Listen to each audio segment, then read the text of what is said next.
All right, we're gonna move to Sam. We're gonna come back to Dakota.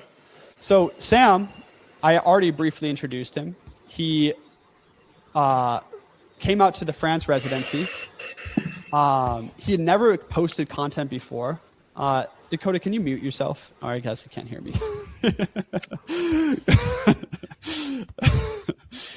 All right, Sam came out to the French residency. He has never posted content before. He's doing some amazing projects in the world right now. Sam, could you tell me about why you actually started posting content and your recent experience with this? Yeah, great question, Christian. It's something I'd wanted to do for a while, but I think I needed, time to do my own inner work to find the place from which it was right for me to create content. And when I found that place, all I needed was a little encouragement, a little bit of a nudge. You gave me the advice, hey, Sam, you should post content every day. When I received that nudge, then I found the part of me that could do that. It ended up being a place that was experimental, a place for me to explore how to do that and try, different ways of speaking. And that's an ongoing space of exploration, but I've learned a lot just from trying that. Cool. Thanks. How'd you like the France residency? Like, what was it like to be at like one of the residencies that we run? Yeah, for me, it was really interesting experiment. I, trusted my intuition and met up with a group of guys and girls that I hadn't met before and didn't know very well. And honestly, I was blown away. I was really well rewarded for my intuition. So I was touched by people's curiosity, people's willingness to explore ideas together, to practice together, the generosity, the lack of conflict in the space. And then above all, I think when we were hanging out together, like a whole group of 10 people, the space took on a life of its own.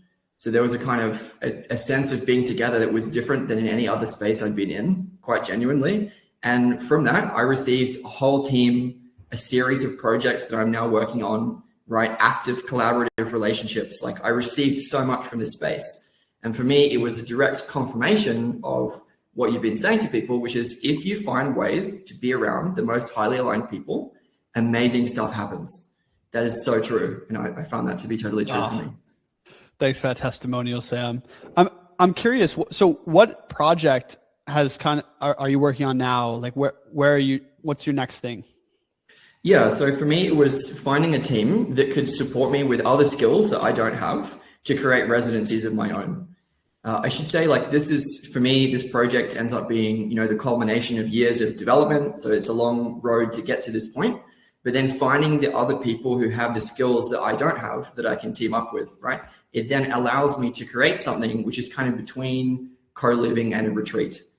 So really for me, it's about creating community. I have a long-term vision to create some kind of a wisdom school or neo-monastery at my family property in Melbourne, but it's scaffolding towards that. And for me, that is about intentional practice. How can I bring together, coordinated groups of 20 plus people to practice together with intention and talk about, the real problems of our time of living. And that's exactly what I'm attempting now.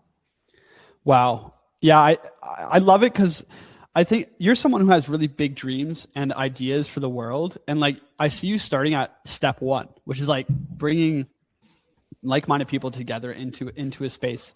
So this is going to be happening in Italy, your next residency. So can you tell me a little bit about that? Yeah, so I'm working with a team of 4 people and we've booked an amazing big ranch. Actually, it's a huge, beautiful place called La Casa Rossa in the Umbria region of Italy. And we've booked that out for a whole month and we're coordinating, a group of 20 people to come together under the name Temenos, which is an ancient Greek word meaning sacred enclosure. So we've created a residency program just by meeting together and deciding that we wanted to actually fulfill this dream and start doing this every month. So we have this upcoming, 20-person residency in Italy, but then again in Portugal the month afterwards. And we're also organizing November and December, as we speak, in these days. So it's an evolving and ongoing project now. Wow. So you came in not having plans to create residencies a month ago, and now you're building this first one. How are you meeting the people who are coming out to this event with you? How are you finding the people to come?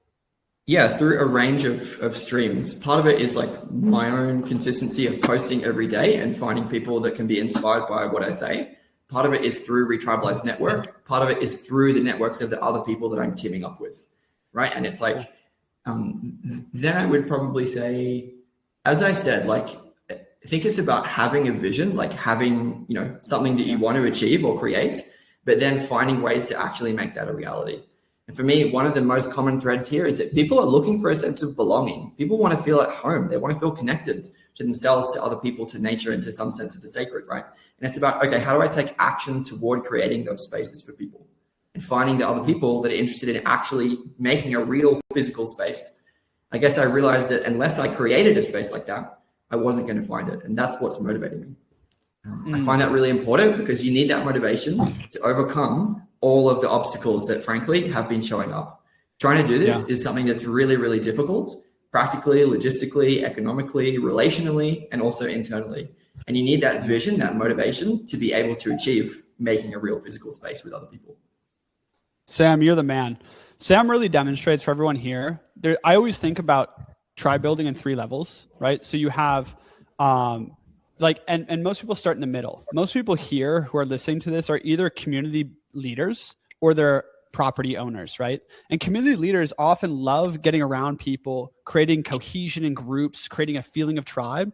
Community leaders either need to move downward into physical skills like building, owning land, developing resources, agriculture, these kinds of things, or they need to move upward into signals, into putting up the signal and actually doing like content, marketing, networking, these kinds of things. Because if you can be a community leader in real life, but you can get good at signal. So putting up the signal and doing what Sam is doing, like leveraging all of his networks to bring people together, all of a sudden you become a tribe leader. By becoming a tribe leader, this is how you get access to the rest of the opportunities. So this is why signal is very important, what you just discussed. So thanks for coming on, Sam. Really appreciate having you here. And you actually can find Sam in the Retribalize Academy. His event and residency is listed there, as well as all of our future events and residencies from leaders who work with us. So thanks for coming on here, Sam. Just to add maybe one thing is just that my time is available to everyone here. You know, in the spirit of, you know, Bodhisattva, I think this is a time for people to get together and work out how to solve these problems as a network, as a community. I'm not that hard to find, you know, through Retribalize or through Christian. If people want to reach out to me directly and like have a long conversation about how to achieve these things, I'm more than happy to make my time available. Just reach out. Thank you, Sam. Awesome.